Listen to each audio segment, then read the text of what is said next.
పవన్ కళ్యాణ్ నటించిన ఉస్తాద్ భగత్ సింగ్ ఏ వర్గాన్ని ఏ పార్టీని కించపరిచేలా ఉండదని ఆ చిత్ర దర్శకుడు హరీష్ శంకర్ అన్నారు. చిత్రంలో ఎక్కడ కూడా వెటకారపు ధోరణి కనిపించదని ఆయన స్పష్టం చేశారు. ఇటీవల విడుదలైన ఆరా ఆఫ్ ఉస్తాద్ పాటకు ప్రేక్షకుల నుంచి విశేష స్పందన లభించడంతో ఆనందం వ్యక్తం చేస్తూ హరీష్ శంకర్ ప్రత్యేక వీడియో విడుదల చేశారు. అభిమానుల నుంచి ఎదురవుతున్న పలు సందేహాలను నివృత్తి చేస్తూ ఉస్తాద్ భగత్ సింగ్ ప్రేక్షకులంతా హాయిగా చూసేలా ఉంటుందని వివరించారు.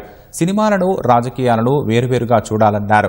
పవన్ కళ్యాణ్ సూచనలకు అనుగుణంగా ఉస్తాద్ భగత్ సింగ్ ను తీర్చిదిద్దినట్లు హరీష్ శంకర్ పేర్కొన్నారు. పవన్ కళ్యాణ్ విధానపరమైన పోరాటాలు తప్ప వ్యక్తిగత దాడులు ఎప్పుడూ చేయరని అభిప్రాయపడ్డారు. పవన్ స్టార్ కు అన్ని పార్టీల్లోనూ అభిమానులున్నారని, వారంతా ఆయన వ్యక్తిత్వాన్ని, బలమైన సిద్ధాంతాలను అనుసరిస్తుండడం ఆనందంగా ఉందని హరీష్ శంకర్ తెలిపారు.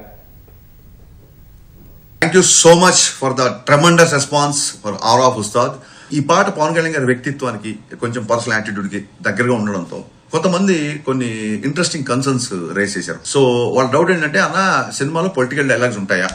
సో ఈ విషయంలో క్లియర్ గా చెప్పాల్సింది ఏంటంటే, సో ఆయన డే వన్ నుంచి క్లియర్ గా చెప్పాడు, హరీష్ మన సినిమాలో ఒక డైలాగ్ గానీ, ఒక సన్నివేశం గానీ, లేదా ఒక రెఫరెన్స్ గానీ, ఏ ఒక్క వ్యక్తి చిన్న పుచ్చుకల్లా చేసినా, ఏ ఒక్క వ్యక్తిని కొంచెం ఇరిటేట్ చేసినా, ఏ ఒక్క వ్యక్తి తప్పుగా ప్రొవోక్ చేసిన, the whole purpose of cinema అంటే వినోదం, the whole purpose of cinema will not be served, అలాంటివి చెయ్యొద్దు అన్నారు. సో ఇప్పుడు గాజు డైలాగ్ ఉందంటే బ్రేక్ అయినా సరే అది పదునుగా ఉంటుంది, ఇంకా ఫైట్ చేస్తుంది అన్నట్టుగా మన హీరోకి ఎలివేషన్ ఉంటుంది తప్ప ఇంకోళ్ళని తక్కువ చేయడం కానీ, ఇంకోళ్ళ మీద సెటైర్లు కానీ, ఎటకారాలు కానీ లేవు, ఉండవు.